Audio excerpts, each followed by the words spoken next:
কৈছোঁ আমিও 30খন আসনত কাম কৰি আছোঁ। আমি UPPL 30খন আসন পাৱাৰ কাৰণে আমি কাম কৰি আছোঁ। আৰু যিহেতু প্ৰমোদ বড়ো ডাঙৰীয়াই নতুন সমাজ এটা বনোৱাৰ সকলো সমাজে এতিয়া এক হৈ গৈছে। আজি মুছলমানসকলে UPPL দলটো নিজৰ দল বুলি আদৰি লৈছে। আজি অসমীয়া সমাজে UPPL দলটো নিজৰ দল বুলি আজি আদৰি লৈছে।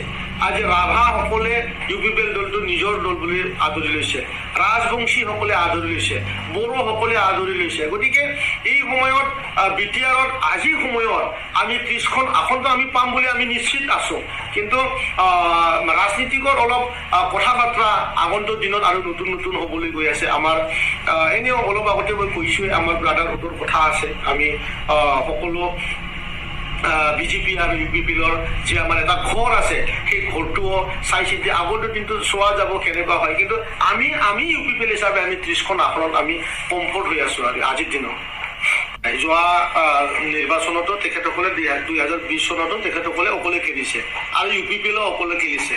এইবাৰো BJP অকলে খেলিব, UPPLও অকলে খেলিব। ইয়াত এটা আপোনালোকৰ মিডিয়াৰ থ্ৰুদি এটা কথা কোৱাহে লাগে যে আমাৰ যোৱা 5 বছৰত যি ধৰণৰ এটা সম্বন্ধ BJPৰ লগত, অসমতে হওক বা ভাৰতৰ আমাৰ ৰাজ্যসভাতে হওক, BTCতে হওক, আমাৰ মাজত এনেকুৱা এটা মধুৰ এটা সম্বন্ধ, আমি যাক বিগ ব্ৰাদাৰ বুলি আমি সঁচাকৈ আমি হৃদয়ৰ পৰা BJP দলক আমি মানো। আৰু আমাৰ ইটছ আদাৰ যি MCLA সকল আছে, MLA সকল আছে, এটাৰ লগত ঘৰৰ এজন ভাই ককাইৰ লগত যেনেকুৱা সম্বন্ধ ঠিক তেনেকুৱা আমাৰ আছে। আমি পাৰ্টি হিচাপত বিশেষ এটা প্ৰভাৱ আমাৰ লগত নোলোৱা কৰি আমি বহুত লম্বা সময় আমি একেলগে ৰাজনীতি কৰি আহিছোঁ।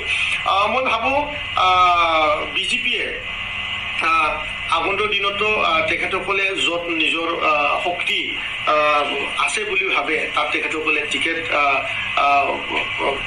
প্ৰাধান্য কৰিব। আৰু এইটো হয় আমাৰো UPPLৰ আমিও অকলে ভাবে আমিও খেলিম।